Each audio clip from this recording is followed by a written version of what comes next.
Okay, tonight we start reading Elidor.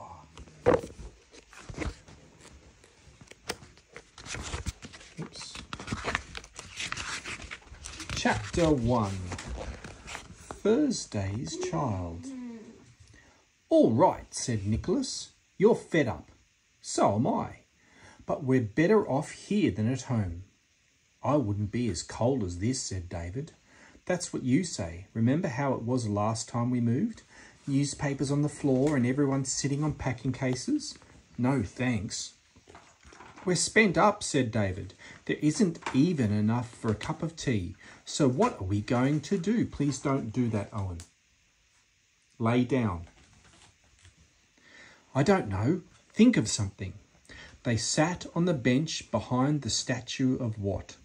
The sculptor had given him a stern face, but the pigeons had made him look as though he was just very sick of Manchester. We could go and ride one of the lifts in Lewis's again, said Helen. I've had enough of that, said Nicholas, and anyway, they were watching us. We'd be chucked off. What about the escalators? They're no fun in this crowd. Then let's go home, said David. Hey, Roland, have you finished driving that map? Roland stood a few yards away, turning the handles of a street map. It was a tall machine of squares and wheels and lighted panels. It's smashing, he said. Come and look. See this roller? It's the street index. Each one has its own letter and number. You can find any street in Manchester. It's easy. Watch. Roland spun a wheel at the side of the map, and the index whirled around, a blur under the glass. There must be some pretty smooth gears inside, said Nicholas. The blur began to flicker as the revolving drum lost speed. Roland pressed his finger on the glass. We'll find the one I'm pointing at when it stops, he said. The drum turned slowly, and the names ticked by, and the drum stopped. Thursday Street, said Helen. Mind your finger. 10-7L. 10 will be the postal district, said Roland. You turn the map wheel until number 7 is level with these squares painted red on the glass. And then Thursday Street is in square L. There. I can't see it, said Nicholas. The map square was full of small roads, some too short to hold the name even when it was abbreviated. But at last the children found a THS jumbled among the letters. Titchy, isn't it? Said David. It's such a funny name, said Roland. Thursday Street. Shall we go and see what it's like? What? It's not far. We're in Piccadilly here, and Thursday Street's off to the right, up Oldham Road. It shouldn't be hard to find. I might have known you'd think of something daft, said Nicholas. But let's do this, said Helen. Please, Nick, you and David will only start scrapping if we don't. And when we've found it, we'll go home, then nobody's bossed about. OK, said David. That's all right by me. It's still daft, said Nicholas. Can you think of anything? Oh, all right. This is your idea, Roland, so you take us. Can you find the way? I think so. We'll go up Oldham Road for a bit and then cut through the back streets. They left Watt. David and Nicholas were better tempered now that there was something positive to be done. This is the turning we want, said Roland, after a while, down this next alley. Said Nicholas. It looks a bit niffy to me. The children had never been in the streets behind the shops. The change was abrupt. Phew, said Helen. All those fancy windows and posh carpets at the front, and it's a rubbish dump at the back. They were in an alley that ran between loading bays and storehouses lit by unshaded bulbs. The curb was low and had a metal edge, and there was a smell of boxwood and rotten fruit. Fans pumped hot, stale air into the children's faces through vents that were hung with feathers of dirt. Beyond the alley, they came to a warren of grimy streets where old women stood in the doorways wearing sacks for aprons, and men in carpet slippers sat on the steps. Dogs nosed among crumpled paper in the gutter. Don't do that, Owen. A rusty bicycle wheel lay on the cobbles. A group of boys at the corner talked to a girl whose hair was rolled in brightly coloured plastic curlers. "I don't like this, Nick," said Helen. "Should we go back up the alley?" "No, they'll think we're scared. Look as though we know where we're going, taking a shortcut," something like that. As the children walked past, all the eyes in the street watched them, without interest or hostility. But the children felt very uncomfortable and walked close together. The girl on the corner laughed, but it could have been at something one of the boys had said. They went on through the streets. "Perhaps it's not a good idea," said Roland. "Shall we go home?" "Are you lost?" said Nicholas. "No, but—" "Now what's all this?" said David. Ahead of them, the streets continued, but the houses were empty and broken. "That's queer," said Nicholas. "Come on, it looks as though Roland has something after all." "Let's go back," said Roland. "What? Just when it's starting to be interesting, and isn't this the way to your Thursday street?" "Well, sort of, yes, I think so." "Come on then." It was not one or two houses that were empty, but row after row and street after street. Grass grew in the cobbles everywhere and in the cracks of the pavement. Doors hung awry. Nearly all the windows were boarded up or jagged with glass. Only at a few were there any curtains, and these twitched as the children approached, but they saw nobody. "Isn't it spooky?" said David. "You feel as if you ought to whisper. What if there was no one anywhere, even when we got back to Piccadilly?" Helen looked through a window in one of the houses. "This room's full of old dustbins," she said. "What's that chalked on the door?"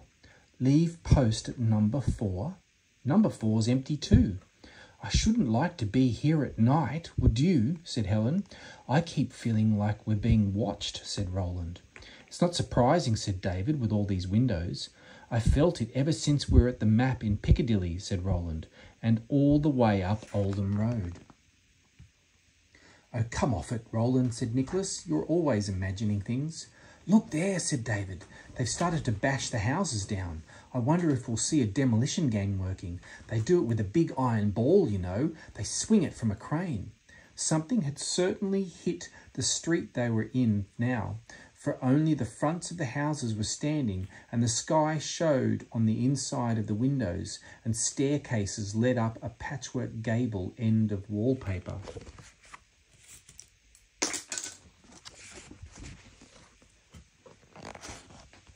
At the bottom of the row, the children stopped.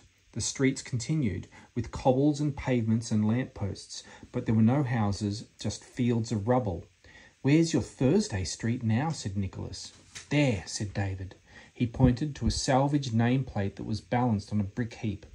"Thursday Street." "You brought us straight here anyway, Roland," said Nicholas. "The whole place has been flattened. It makes you think, doesn't it?" There's a demolition gang," said Helen. Alone and black in the middle of the wasteland stood a church.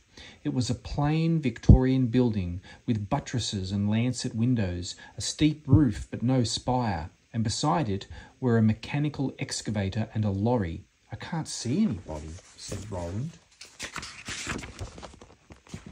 "They'll be inside," said Nicholas. "Let's go and ask if we can watch."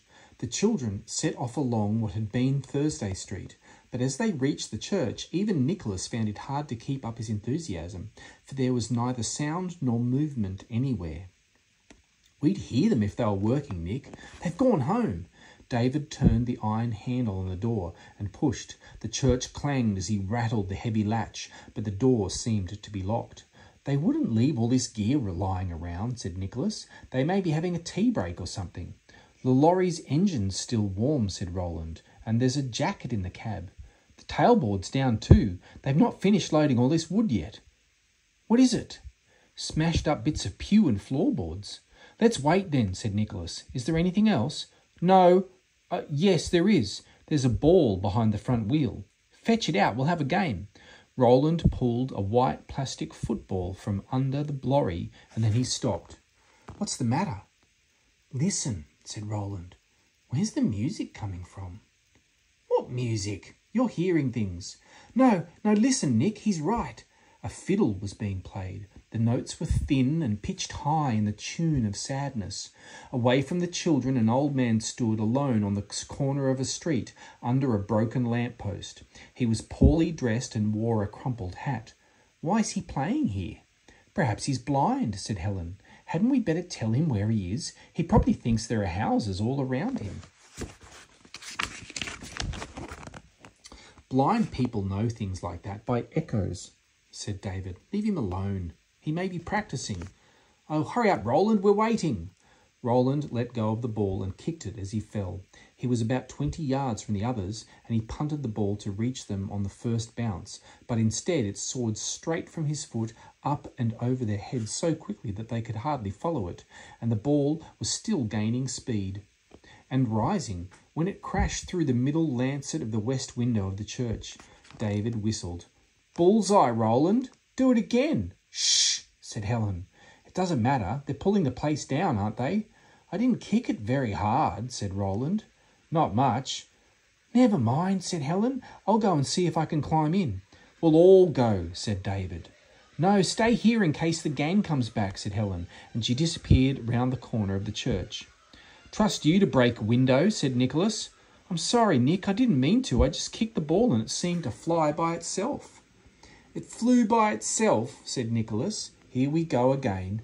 "But it did," said Roland. "When I kicked the ball, the fiddle seemed to stick on a note. Didn't you hear it?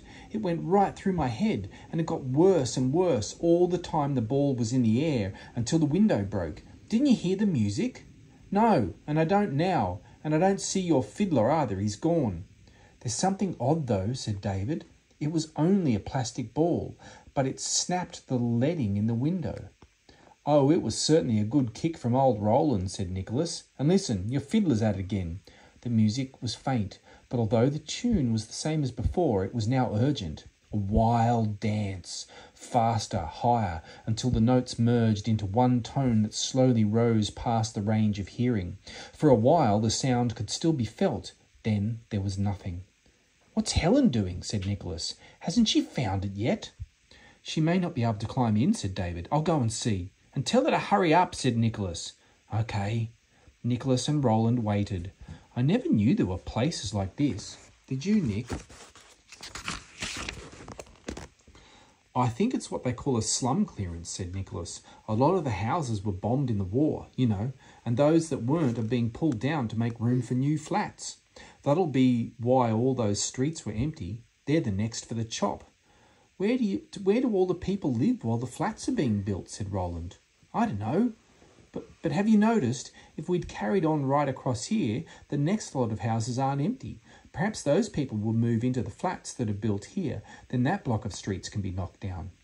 "There's the fiddle again," said Roland. It was distant, as before, and fierce. "But I can't see the old man. Where is he?" "What's the matter with you today, Roland? Stop dithering. He'll be around somewhere." "Yes, but where? He was by the lamp-post a second ago, and it's miles to the houses. We couldn't hear him and not see him." "I'd rather know where Helen and David have got to," said Nicholas. "If they don't hurry up, the gang will be back before we've found the ball." "Do you think they're all right?" "Of course they are. They're trying to have us on."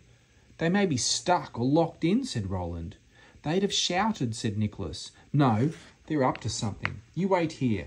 In case they try and sneak out, I'm going to surprise them." Roland sat down on a broken kitchen chair that was a part of the landscape. He was cold. Then the music came again.